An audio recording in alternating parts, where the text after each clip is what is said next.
Gloria a Dios. Dios les siga bendiciendo, mis amados hermanos. Dios me les continúe bendiciendo en el nombre del Señor. Voy a comenzar con la introducción. ¿Ok? Voy a hacer una breve y corta introducción primero. Y luego pues comenzaré con el mensaje. El mensaje de hoy se titula: Si Dios perdonó a la mujer adúltera, pues también perdonó a ese pastor. Lo perdonó también. En las redes sociales se está comentando de que un pastor se le acusa de cometer adulterio con una mujer del ministerio de su propia iglesia o de su propio ministerio, que es una secretaria. Y a este pastor, en la cual se le acusa de cometer adulterio, pues anda un audio por ahí, por las redes sociales, donde se le discrimina, se le rechaza de una manera gravemente. Ya mismo, en breves momentos, voy a presentar los audios de el rechazo hacia ese pastor. No voy a mencionar el nombre del pastor, ¿ok? Yo no voy a mencionar el nombre del pastor. Ustedes saben muy bien cómo yo soy en cuanto a estos temas. Pero voy a hacer una introducción corta antes de yo presentar los audios, porque mi mensaje se va a basar en el Evangelio según San Juan 8, del 10 al 12. Ahí yo voy a presentar el mensaje de hoy, que tiene que ver con la mujer adúltera. Esa va a ser la base del mensaje de hoy, que voy a presentar en breves momentos. El pastor amaba mucho a su propia esposa, pero tenía una lucha con su propia esposa. La esposa del pastor falleció. Falleció porque se le diagnosticó una enfermedad, y posiblemente este tipo de enfermedad hay posibilidades que sea como un cierto tipo o clase de cáncer, como una posibilidad que sea eso. El pastor llevó años entristecido y peleando la buena batalla para que Dios sanara a su propia esposa de esa condición y que la esposa pueda continuar sirviéndole a su esposo en su ayuda idónea, dándole ánimo, fortaleza, como cualquier matrimonio de ayuda idónea. En el periodo de tiempo antes de su esposa en fallecer, pues parece ser que el pastor recibió una profecía. Yo creo que el pastor recibió varias profecías, no solamente una, pero entre varias profecías que el pastor recibió, una de ellas es que una hermana profetizó diciendo que es la voluntad de Dios que Dios se lleve a su amada esposa, que es la voluntad de Dios que la esposa del pastor, Dios se la lleve. Y el pastor responde: no, hermana, no, yo tengo fe, hermana, yo tengo fe que Dios la va a sanar. Porque ese era el deseo y el anhelo del pastor, la fe en que Dios la va a sanar. Pero no solamente la profecía se queda ahí, sino que la profecía consiste en que una vez Dios se lleve al esposo del pastor, pues una hermana de la iglesia tomaría la posición de ser su esposa, la esposa del pastor. Una vez pues Dios se lleve la esposa del pastor, pues la que profetizó al pastor, pues había hablado diciendo: pues mira, esta otra hermana siguiente es la que va a tomar la posición de ser tu esposa. Pero el pastor respondió diciendo: hermana, Sea lo que Dios le haya hablado, no importa lo que haya hablado, yo voy a esperar la voluntad de Dios porque todavía Dios no me ha hablado. Así que yo no voy a aceptar ninguna profecía de usted o de nadie porque mi deseo está en que Dios sane a mi esposa. Si Dios me habla a mí con el tiempo y Dios me confirma que eso es cierto, pues amén. El pastor, su deseo es prestar más atención a la sanidad de su esposa y esperar. Así que el pastor no aceptó ninguna profecía de esa hermana que dijo que va a haber una hermana que se va a casar con él, cuando el pastor, pues su esposa, fallezca y parta con el Señor. De ahí en adelante se levantaron muchas calumnias más por causa de que el pastor había rechazado parcialmente la profecía, como que no quiso aceptarlo, ¿verdad? Y la hermana que se quería casar con ese pastor, pues se sintió discriminada y ilusionada. Y se ilusionó pensando que el pastor le quería dar la promesa, pero el pastor no dijo nada. El pastor dijo, vamos a dejarlo así y esperemos en el Señor. No digo nada. Más adelante, muchas otras hermanas más se levantaron y fueron pues al ministerio del pastor, al concilio o al ministerio, y declararon que el pastor había cometido adulterio con la secretaria de su ministerio en la iglesia. Y ahí poco a poco empezó las calumnias y las difamaciones con la intención de que perjudicar al pastor. Yo creo que los mismos miembros de su iglesia y de su propio ministerio, los mismos hermanos de su ministerio, pues fueron los que perjudicaron y continúan perjudicando al pastor. Vamos a hacer una pausa. No quiero dar una introducción muy larga. Vamos a escuchar el audio y luego vamos a discutir el audio para la gloria del Señor. ¿Ok? No voy a mencionar nombres del pastor. Voy a poner en escrito las iniciales del pastor. Las iniciales, pero no el nombre. Vamos con el audio. Porque violaron la confianza de Dios o que Dios tuvo en ellos. Porque violaron la confianza de Dios o que Dios tuvo en ellos. Y un hombre a las alturas en que Dios nos ha puesto se atreve a caer en adulterio, hermanos. Es algo terrible. El daño es irreparable. Léase Proverbios 6 cuando tenga tiempo. Los pastores conocen eso de memoria. Pero dice que entre las cosas entregará todo el haber de su casa. Corrompe su alma. El que cae en adulterio corrompe su alma. No todos los pecados corrompen el alma. Pero oiga, y luego dice, su afrenta nunca será borrada. Ok. Voy a poner en pausa el audio un momentito, luego continúo, para hablar un poquito acerca de afrenta. En el Antiguo Testamento, cuando alguien cometía adulterio, no solamente adulterio, puede haber otros pecados más como la blasfemia y algún otro pecado más. Habían tipos o clases de pecados que parecía ser que no tenían expiación. Parecía ser que era difícil que fuera expiado esos pecados, claro, bajo la ley. Y había pecados tan fuertes delante de Dios que el hombre quedaba en vergüenza. La palabra afrenta, esta palabra afrenta, ¿verdad que sí? Significa oprobio, vergüenza, deshonradez.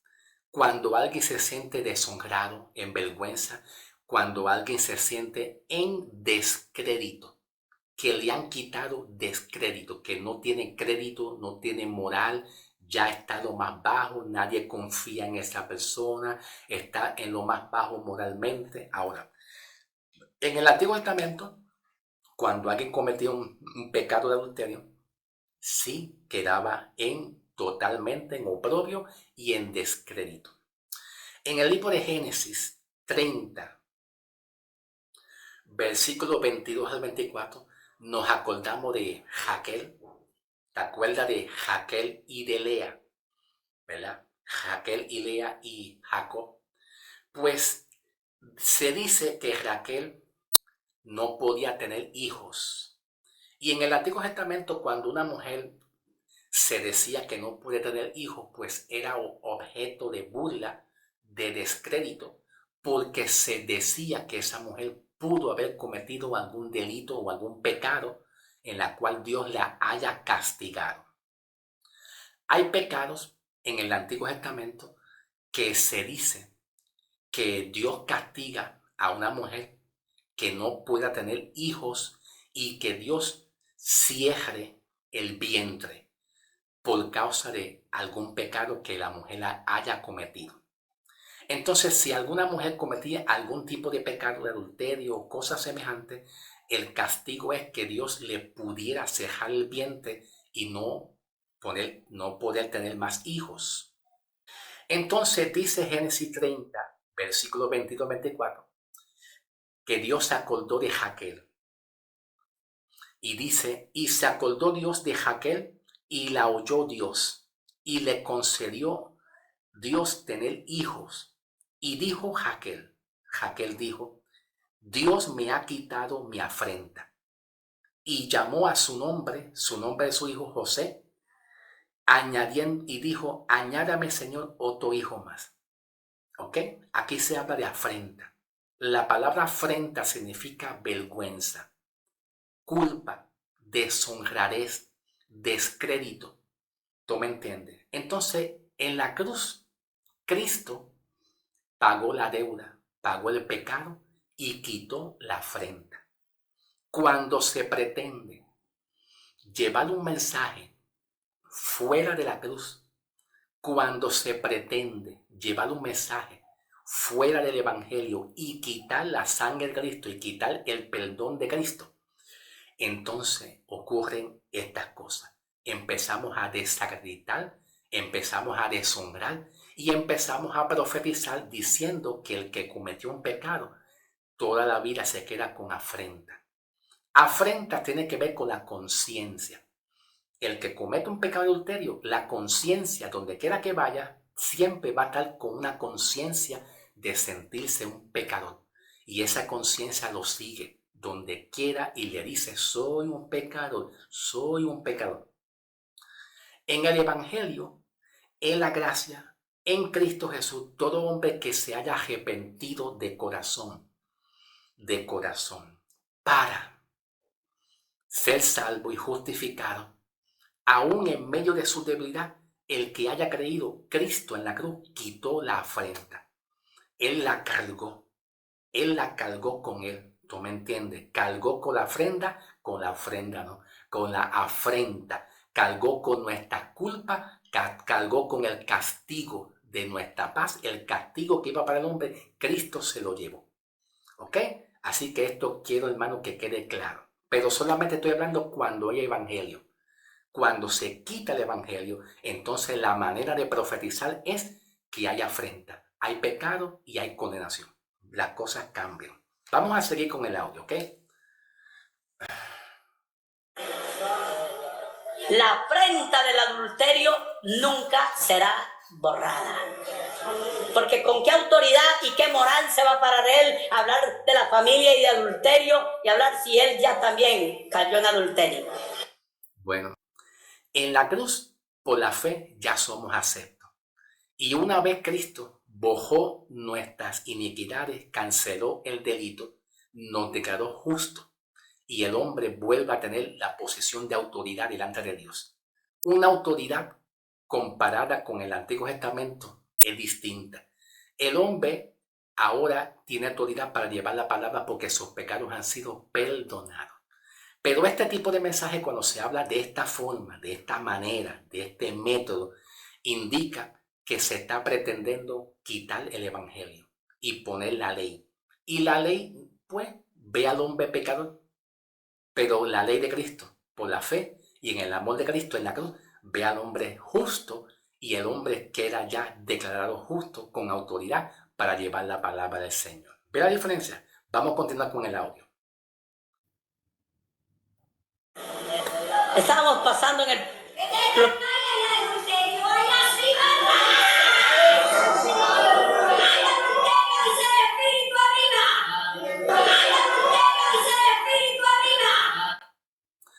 El audio dice, hay adulterio, el Espíritu de Dios dice Ajiba. Hay adulterio, el Espíritu de Dios dice Ajiba. Ustedes se dan de cuenta, hermano, que cuando pretendemos quitar la cruz, la sangre de Cristo, no valorizarla, no darle valor, no darle estima, así es como se profetiza en el Antiguo Testamento. ¿Por qué? Porque la ley dice, pecado es pecado. Y el resultado del pecado es la muerte, como dice Pablo en Romanos. El resultado del pecado es la muerte, pero Pablo también dice que la dádiva de Cristo es vida eterna. La dádiva de Cristo es vida eterna. Esto es bien doloroso, hermano. Ver a un pastor que ya se arrepintió, que ama a Dios, que se enfoca más en su ministerio, que le pide perdón a Dios y que el pastor mismo dice y testifica y aclara diciendo, yo no cometí ningún adulterio físicamente. Tampoco tuve en ningún lugar o en ningún hotel con ninguna mujer que no sea mi esposa para cometer adulterio en cuanto a un contacto físico. Pero sí, el pastor alega y afirma y dice la verdad. El pastor dice y afirma la verdad. Sí hubo palabras románticas. Sí, no cabe duda que hubo palabras románticas o palabras sentimentales. Claro, eso sí el pastor lo entiende. El asunto es, hermano, que yo quiero que ustedes reflexionen.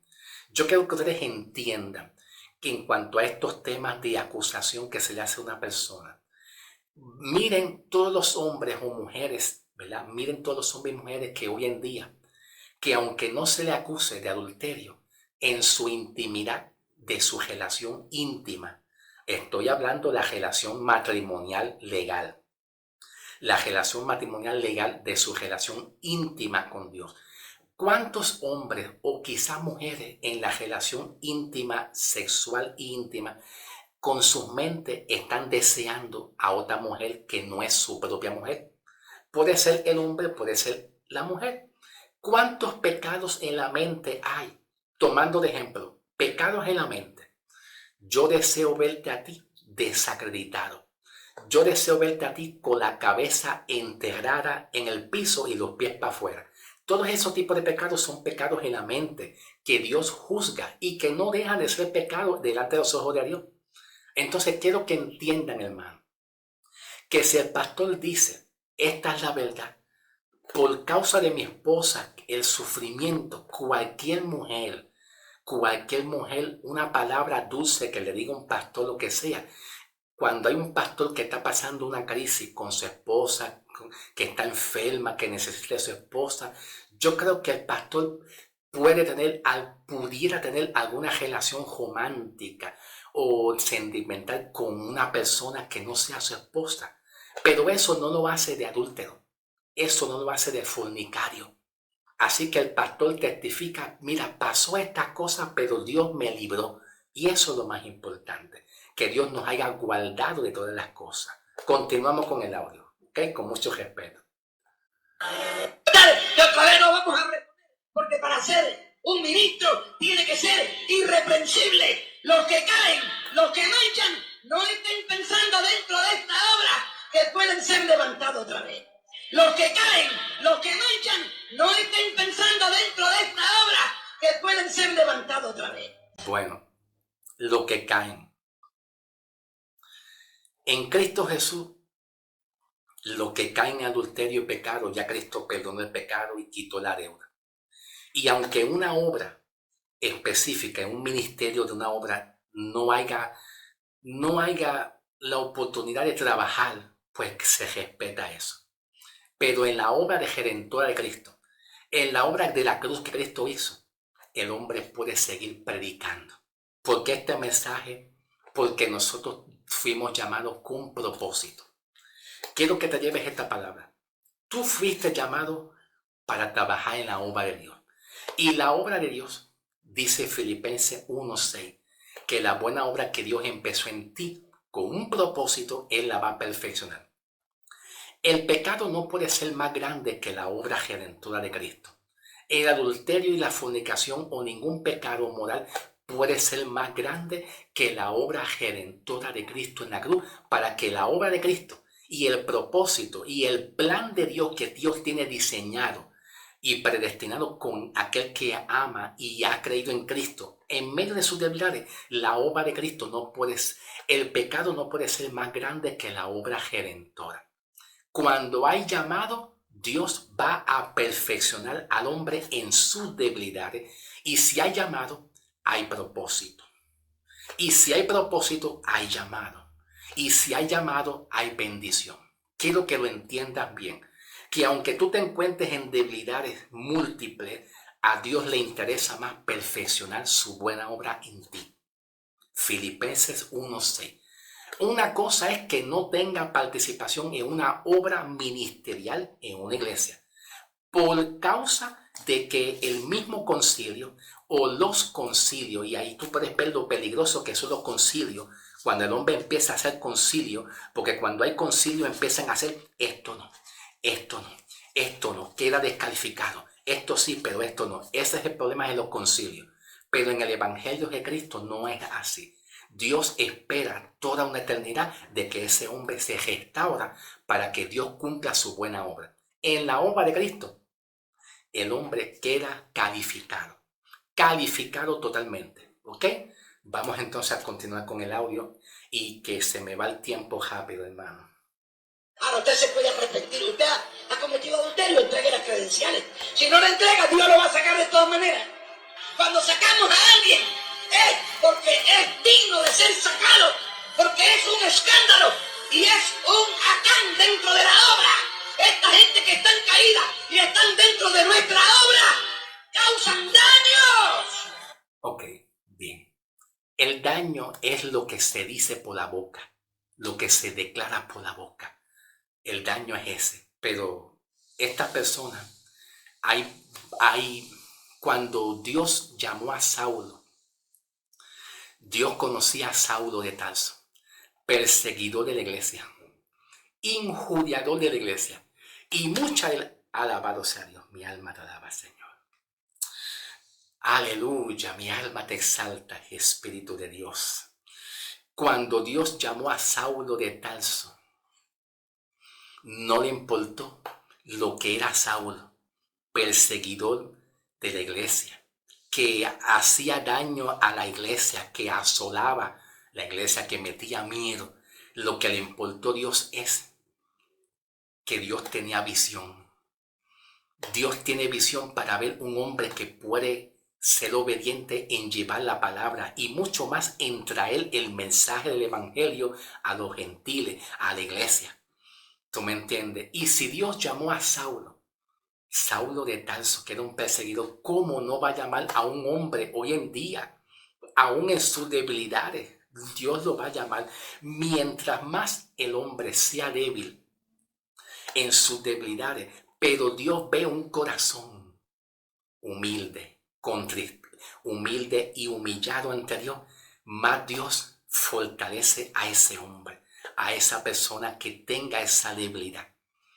Así que para la mentalidad de los hombres, cuando un hombre comete pecado, adulterio, idolatría o lo que sea, para los hombres, para la mentalidad, el hombre está descalificado. Pero para la mente de Cristo, jamás un hombre que se humille delante de Dios en sus debilidades, jamás un hombre estará descalificado para ser salvo y llevar la palabra de Dios. Muchas iglesias estaban descalificando a Saulo de Tarso. Sí. ¿Tú sabes por qué le pusieron el nombre de Saulo? Los padres de Saulo de Tarso le pusieron a su hijo Saulo en honor y en conmemoración y en recuerdo a Saúl. A Saúl. ¿Te acuerdas de Saúl? Que perseguía a los profetas. ¿Te acuerdas? Saúl. Pues entonces los padres de Saulo de Tarso le pusieron a su propio hijo Saulo, le pusieron Saulo en conmemoración y en recuerdo a Saúl, el que persiguió a David, Saúl.